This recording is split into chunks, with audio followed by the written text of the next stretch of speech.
Network's family of shows. Available everywhere.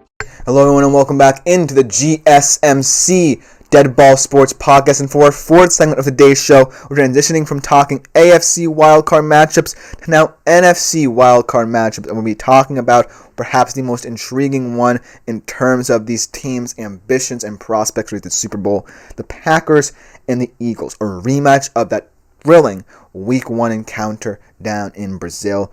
Really kicked the NFL season off right, and now these two teams coming into this game seem pretty similar, not just in terms of play style, but also in terms of injury status. Because remember, in that Week 1 game, Jordan Love did sustain an injury, and in Week 18, he sustained a similar injury that could see him very limited in this game. I think he'll be playing in this one, but maybe he's going to be around a little bit under 85% rather than 100% for this one. But in terms of the Eagles quarterback, Jalen Hurts, he's also coming out of concussion protocol and just practiced for the first time today. So as you can see, two quarterbacks coming in just as banged up as, say, Week 1 encounter. But ultimately, I do think this game is going to be a little bit like what we saw last night with Notre Dame and Penn State at the college level, because both of these teams are very good defensively, and both of these teams love running the football, most importantly. But without further ado, let's get into this game and breaking it down, because I do think that ultimately the Eagles are the better team, but the Packers also have ways to combat what the Eagles can do best as well. And so, looking at it from the Packers' perspective, I do think that the loss of Christian Watson is a little bit bigger than people realize, because even though I do think their formula in this game is going to be running the football with Josh Jacobs, I do think that at some point you're going to have an explosive play make the difference, and having Christian Watson would have really helped in that regard. So not having him for potentially the rest of the postseason as well is a huge detriment to their offense. But ultimately, I do think that Jordan Love is going to trust his backfield partner and also the versatility of his myriad number of receivers he already has to really try and make a go of it. And so I think that if you're the Packers, you're going to want to match the Eagles' game plan, because I think the Eagles are thinking similarly to what the Packers are thinking. Run the football, and with your defense, force turnovers. One of the best defenses in terms of generating takeaways in the league. I believe they led the league in takeaways as well.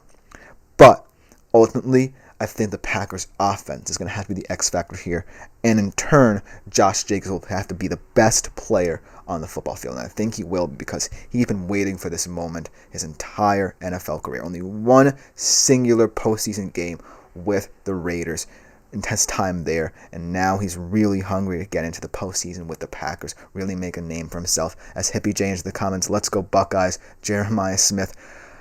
Good luck to you as well. I'm rooting for Texas personally, but Jeremiah Smith is an incredible player. Unlike anything our secondary has seen before, it's going to be a good one. Good luck to you, man. But I have to stick with my Hornets, even though I did pick Ohio State in my segment. I'm going to be rooting for them heavily, but ultimately, good luck to you. It's going to be a battle, and I really think it's going to be one of the best CFP playoff games we've seen in recent memory. But getting back into the Packers-Eagles game here, like I said, Josh Jacobs, I think that he's going to be a very important factor in this game. He's been really amping it up these past couple of games. I believe he's had more or around 100 yards in all three of these games. As Hippie J also says, CJ Stroud, I think that he's recalling all these legendary Ohio State legends to kind of rattle me a little bit, but I do think that ultimately it's going to come down to that matchup, right? The receivers versus the secondary. And I think that will win or lose the game for either of these teams. And I respect both of these quarterbacks heavily. And so I think as well, as he also thanks me for having a great stream. But ultimately, getting back into the Packers-Eagles game, I think that what people don't realize about this Packers offense is that I don't necessarily think Matt LaFleur wants Jordan Love to be the answer here. I think that he knows this team needs balance, and I think that even without Christian Watson, which already eliminates a huge part of your passing attack, you're going to head into this postseason saying we got to run the ball, even though Jordan Love has been playing some of his best football since the midway point of the season. But then on the Eagles side of things, let's look at how the Jalen Hurts injury might impact how they play. As Hippie Chase says, Buckeyes crush Texas by 20 points. I think it's going to be a lot closer than that. I do think that you're underestimating a little bit of what Texas can do offensively, but they do have to play a more complete game than they have played in these playoffs. But I do think that either way, I think one of these things could happen. Either it's going to be a close game or it's going to be a blow, but I still have Ohio State win myself. But that does not mean that my boys will not be able to show up. It's in Texas. Hopefully there's a good home crowd there, good atmosphere there as well. So ultimately I do think it will be a good one. Now, hopefully we can talk a little bit more about the Packers-Eagles game as well, because I do think that Jalen Hurts' injury might not be as impactful as people think, but still could affect this Eagles passing attack, which already is one of the worst aspects of their offense here. And I do think that ultimately they're going to come into this team, as Tony Vlogs also is repping Ohio State tonight. I guess I'm kind of against the gallery here. I guess I'm against the audience a little bit here. A lot of you guys rooting for Ohio State, but it's been like this my entire life, right? I feel like Texas has always been underestimated, has always been the underdog, and hopefully we get the right to say we're back finally by beating you guys and going to Notre Dame. But ultimately, you are the better team, and I have to acknowledge that with all your talent, you've truly built a juggernaut over there, and it might show up on the field tonight, but I do hope it's as good a game as what we got last night as well. But thank you for all these Ohio State comments, even though I feel like I'm being attacked here, to be honest with you, but I appreciate your love for your Buckeyes, because I love the Longhorns just as much as you probably love your Ohio State Buckeyes. But let us continue with this Packers-Eagles segment as well, because I do want to talk some MFL as well, as much as you guys are passionate about college football. Looking again at the Eagles' style of play, it's going to be similar to the Packers, like I said, but I do think that Jalen Hurts does have more versatility in his receiving core, should, he have to pass more often than not to make the big plays downfield, and that could be the ultimate difference here. But I will say this about the Packers defense.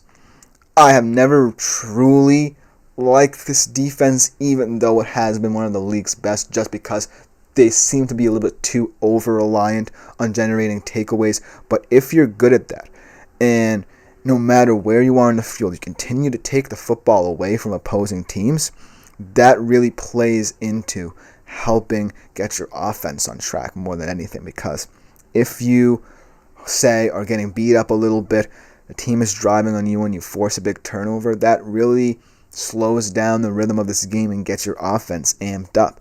Because if your defense is producing for you, you want to go out in the field and fight for them too. And I think that will play into the Packers' hands should Jalen Hurts be a little bit shaky in this one.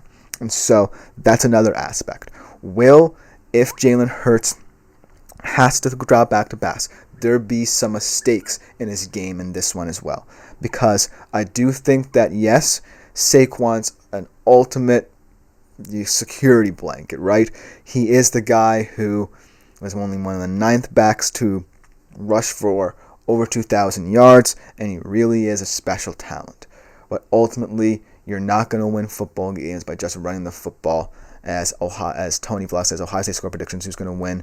Ohio State 31, Texas 22. At least you're closer than what my friend Hippie J says.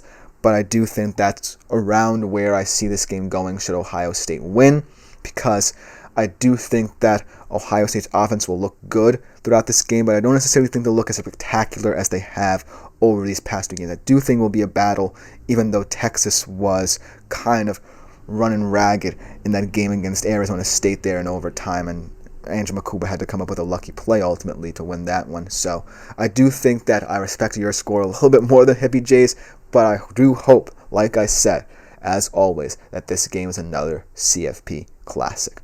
But in conclusion, in terms of my thoughts for the Packers-Eagles game, I do think that in terms of my predictions, the Eagles will ultimately look like the better team, the more prepared team, just because they have those 2 receivers in A.J. Brown and Devontae Smith that the Packers don't.